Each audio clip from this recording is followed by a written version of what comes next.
사랑합니다.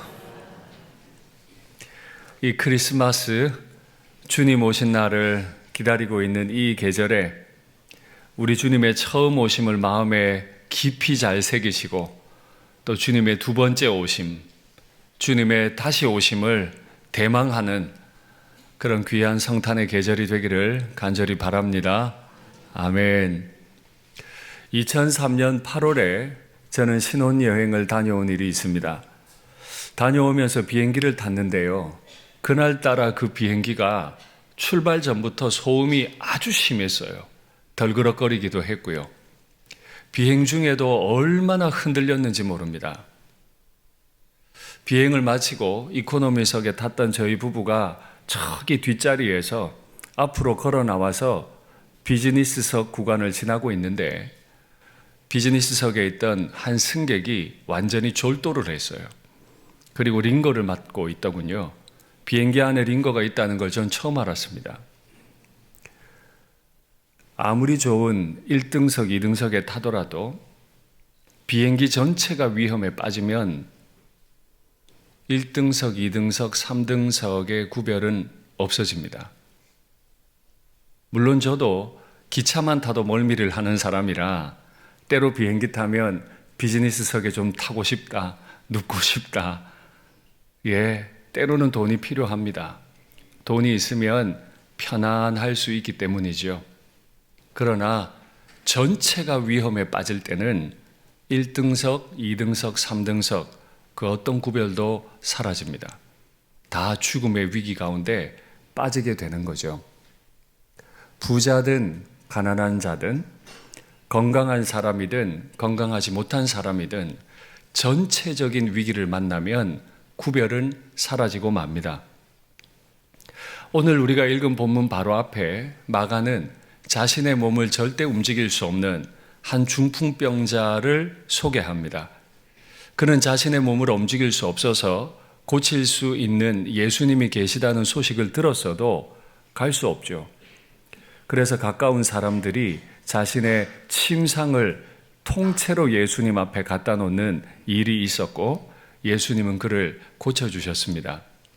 반대로 돈도 많이 있고 건강한 한 사람이 너무너무 힘들게 지내고 있는데 이번에는 예수님이 그에게 다가가 주신 일이 오늘 마가를 통해 아주 간략하게 기록이 되어 있습니다.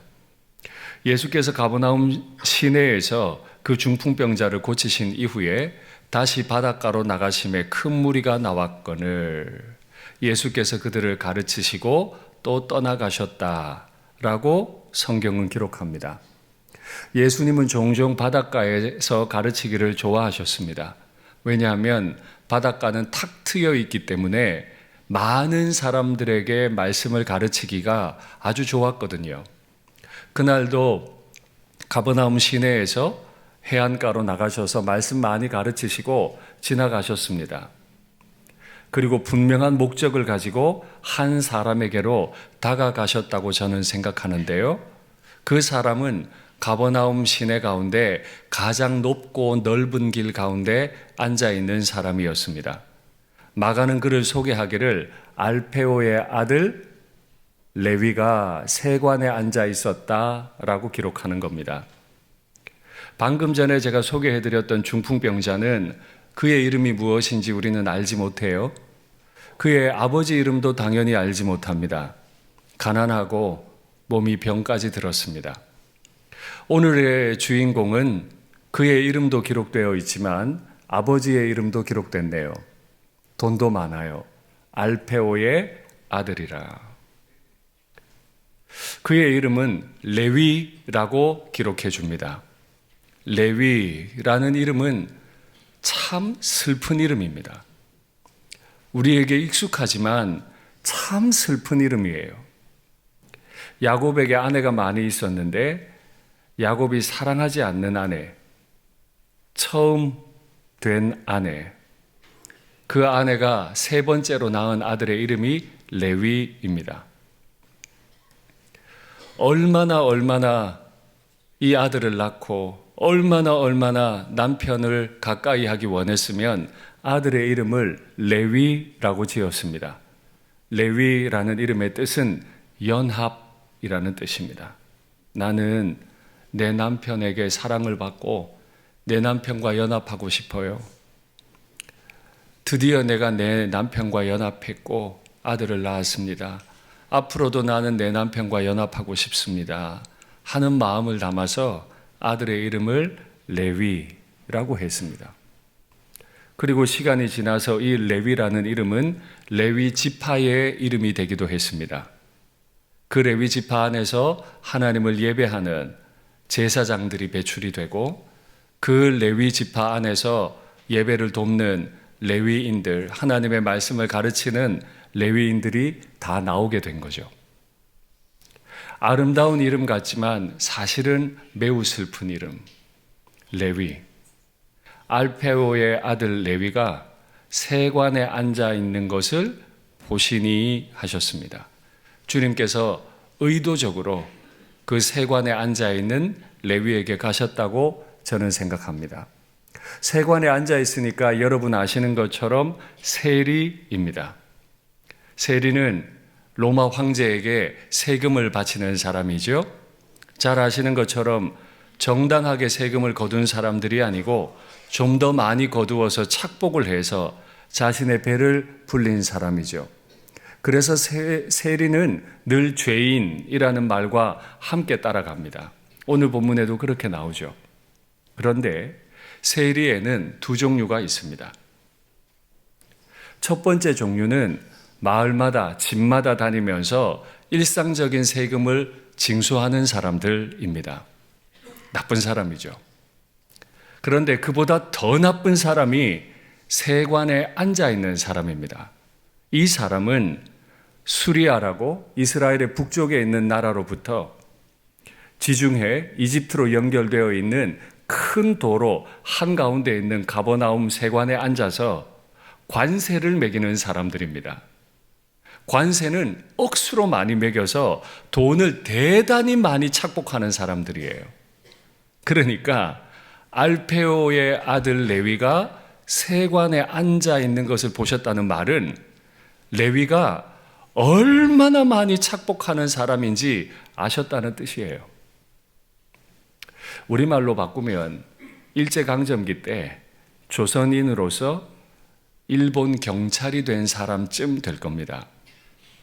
얼마나 못되게 행동했어요. 같은 조선인들끼리 조선인들을 잡아 죽였잖아요. 지금 그들의 이름은 친일파 명부에 다 기록이 되어 있고 그 후손들은 할아버지가 한 일을 잘 알지 못해도 후손이라는 이유만으로 얼마나 부끄러워하잖아요. 2000년 전 그 로마 식민지였던 이스라엘이 당시 세리를 어떻게 보았을지 충분히 상상할 수 있습니다.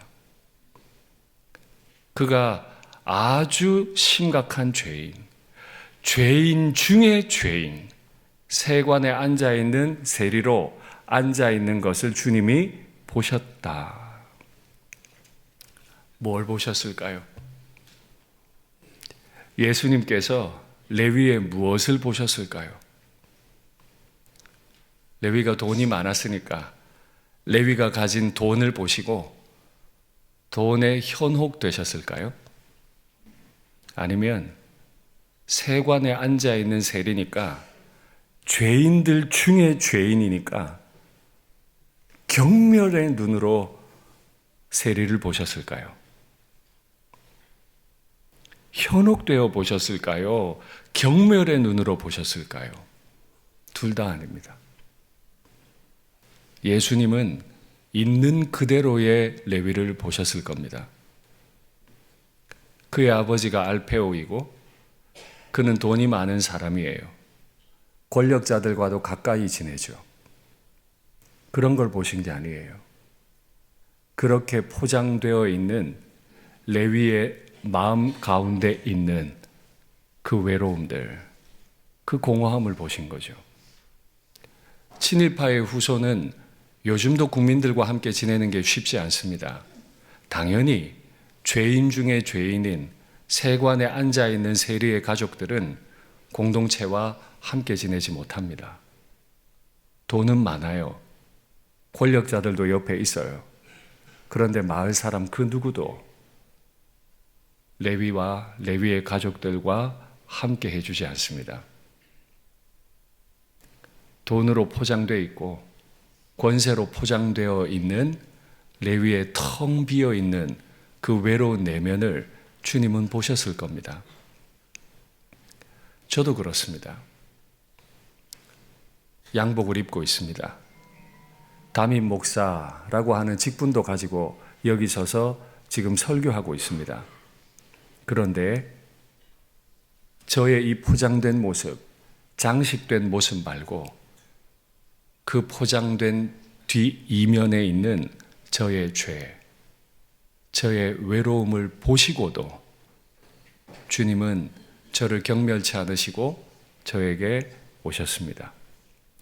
때로 저는 저의 죄를 알지 못할 때도 있습니다. 그러나 주님은 다 아시면서도 저를 경멸하지 않으시고 저에게 가까이 와주신 분이시죠. 그렇게 오셔서 아주 짧은 한마디를 건너세요. 나를 따르라 하시니 일어나 따르더라. 주님은 레위에게 어떤 설명도 하지 않으세요. 부탁도 아니에요. 짧은 명령이에요. 나를 따라와라. 레위는 셈이 빠른 사람이 아닙니까? 가족들이 다소 좀 어려움을 겪더라도, 공동체가 나를 버리더라도 돈만 있으면 돼. 돈이 최고야. 그래서 다 버리고 돈을 선택한 사람 아니에요? 내가 얼마를 달라 하면 받겠구나, 얼마를 벌겠구나, 늘 셈이 빨랐던 사람 아니에요? 그런데 오늘 본문에 보니까 마가가 기록하기를 이 레위는 어떤 생각도 주저함도 없었어요. 나를 따르라 하시니 일어나 따랐다. 그게 전부예요. 머리가 빨라서 그 사이에 다 셈했을까요? 아니면 셈할 이유가 없었을까요? 아마 셈할 이유 없이 능력 있는 음성으로 나를 따르라 하시니 그대로 따른 것 아닐까요? 그래서 저는 성탄의 계절에 주님 앞에 다시 기도합니다. 주님, 그 능력의 음성으로 제 이름 한 번만 불러주십시오. 제 이름 한 번만 불러주십시오. 상도가 나를 따르라. 이 음성 한마디면 충분하겠습니다. 그게 오늘 저의 기도 제목입니다. 그런데요, 사실 이 추운 날 우리가 여기 와서 예배 드린다는 게 뭘 뜻하죠? 과거 어느 날 주님이 우리 이름을 불러주셨다는 거 아닙니까? 수많은 사람들 가운데 내가 어떻게 나를 포장하고 가리고 있었더라도 내게 오셔서 내 앉아있는 자리로 주님이 오셔서 나를 따라오너라 하셨기 때문에 우리가 지금까지 이 자리에 있잖아요. 이 성탄절에 과거 어느 날 저를 불러주신 주님의 사랑을 다시 확인하고, 주님, 그래도 오늘 저는 주의 음성 듣기 원합니다. 나를 따라오너라 한번 불러주십시오. 이 은혜가 있기를 바랍니다. 그렇게 기도했더니, 말씀하셨더니 레위는 아무 말 없이 따랐다. 돈에 현혹되지도 않으시고 그를 경멸하지도 않으시고 있는 그대로를 보시고 인격적으로 부르셨더니 레위는 전격적으로 대답합니다. 그 어떤 저항도 질문도 하지 않고 그대로 따릅니다. 인격적인 명령과 전격적인 순종으로 어떤 결과가 나왔는지 한번 볼까요? 그의 집에 앉아 잡수실 때 예수님께서 죄인 중에 죄인, 레위 집에 가셨죠? 예수님이 그날 그 자리에 앉아서 함께 잡수세요. 그랬더니 많은 세리와 죄인들이 예수와 그의 제자들과 함께 앉았으니 이는 그러한 사람들이 많이 있어서 예수를 따름이로라. 우리는 특정한 한 사람이 죄인일 거라고 말합니다. 나는 죄인이 아니라고 말하고 싶을 겁니다. 그러나 성경은 그렇게 말하지 않아요. 나를 포함해서 죄인들이 많았다. 많았다. 라고 기록해요.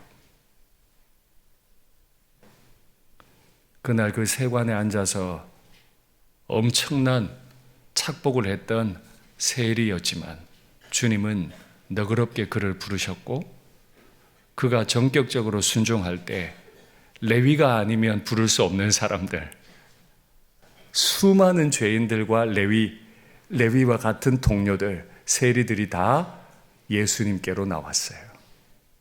예수님과 함께 했어요. 이 모습을 보고는 바리새인의 서기관들이 예수님을 향해 질문하고 비아냥합니다. 어찌하여 세리 및 죄인들과 함께 먹는가? 그렇죠. 맞아요. 제가 지난번에도 말씀을 드렸습니다마는 그 사람에 대해 복잡하게 말할 거 없어요. 그 사람이 누구와 가까이 있는가를 보면 그게 그 사람의 인격이에요. 복잡하게 말할 거 없어요. 그 사람이 잘 지내는 사람, 바로 그가 그 사람 그 자체인 거예요. 세리가 세리와 함께하고 죄인이 죄인과 함께해요. 그러니까 바리새인의 대표 선수 서기관들이 볼 때 죄인들, 세리와 함께하고 있는 이 예수님도 동일한 죄인인 거죠. 바리새인의 서기관이라고 했는데 바리새라는 말의 뜻을 아십니까? 구별한다 하는 뜻입니다. 바리새인이라는 말은 구별된 사람이라는 뜻입니다. 나는 너희와 달라. 나는 너희 것들과 달라. 우린 구별된 사람이고 우리끼리 의로워. 너희는 다 틀렸어. 그래서 그들은 똘똘 뭉쳐 있어요. 이런 사람들을 보고 우리가 하는 사자성어가 유유상종입니다. 끼리끼리 모인다는 뜻이죠. 이건 긍정적인 표현으로 쓰는 말이 아니죠.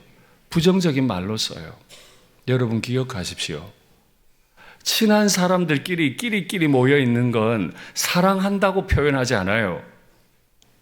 유유상종이라고 표현하는 거예요. 바리새인들은 바리새인들끼리 모여요.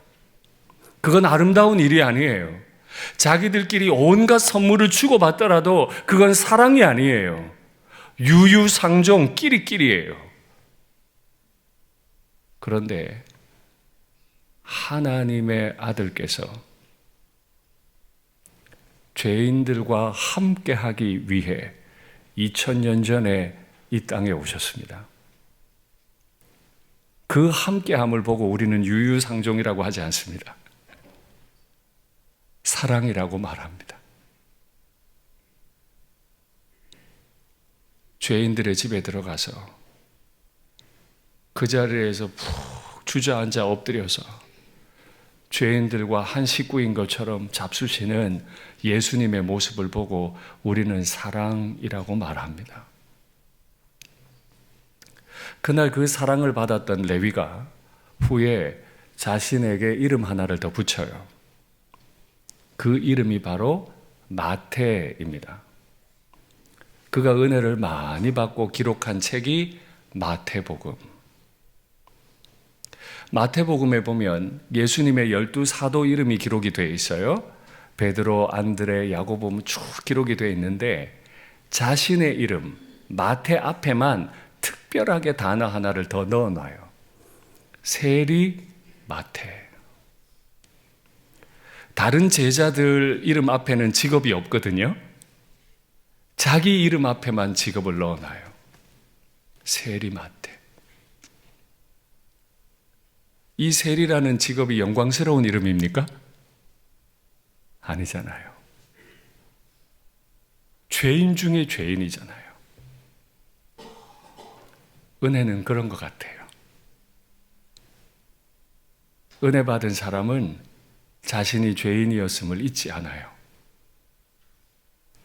난 분리된 사람들이야 라고 말하지 않아요.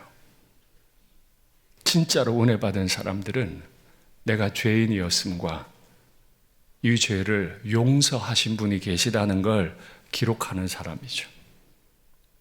그래서 자신의 이름 앞에 그 부끄러운 직업 세리마테라고 기록하는 겁니다. 하나님께서 우리에게 이런 은혜 주시기를 원합니다.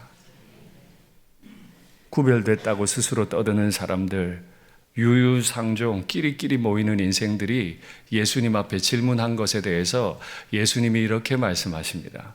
건강한 자에게는 의사가 쓸데없고 병든 자에게라야 쓸데있다. 나는 의인을 부르러 온 게 아니고 죄인을 부르러 왔다. 하나님의 아들이 이 땅에 오신 이유, 병든 자, 움직일 수 없어서 친구들이 움직여 주어야만 다닐 수 있는 그 중풍병자, 돈도 많고 권세가들과 가까이 지내지만 친구가 없는 죄인 중에 죄인 세리, 그런 사람들 부르려고 예수님께서 오셨대요. 그 예수님께서 오셔서 뭐라고 말씀하실까요? 저는 이 성탄절에 이 음성 꼭 듣고 싶은데요. 오래전에 이사야 선지자가 이렇게 예언해 두었습니다. 야곱아, 너를 창조하신 여호와께서 지금 말씀하신다. 이스라엘아, 너를 지으신 이가 말씀하신다. 너는 두려워하지 말아라. 내가 너를 구원했다. 하나님은 창조주, 지으신 분, 구원하시는 분이신데 그분이 오셔서 나에게 하시는 말씀이 내가 너를 지명하여 불렀나니 너는 내 것이다. 가버나움 갈릴리 해변에 사람들이 그렇게 많았어도, 수많은 사람들이 나를 향해 변절자, 배신자라고 나를 경멸했어도 예수님은 그런 내게 오셔서 이 한마디를 하실 겁니다. 너는 내 것이다.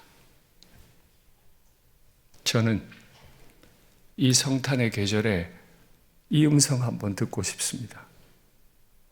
윤 목사야, 너는 내 것이다. 너는 내 것이다. 말씀을 맺겠습니다. 죄인 중에 죄인이요, 아름답게 포장은 되어 있지만 전혀 아름답지 않은 죄인, 텅 비어 있는 영혼, 그에게 오셔서 너는 내 것이다 라고 말씀하시는 주님 앞에 우리가 할 즉각적인 대답은 딱 하나입니다. 죄인이 여기 있습니다. 저는 죄인입니다. 죄인 윤상덕입니다. 이런 저를 주님의 것이라 불러주셔서 감사합니다. 그 주님의 음성 내가 듣기 원합니다. 주님 앞에 사랑 고백하시는 이 성탄의 계절 되기를 간절히 바랍니다.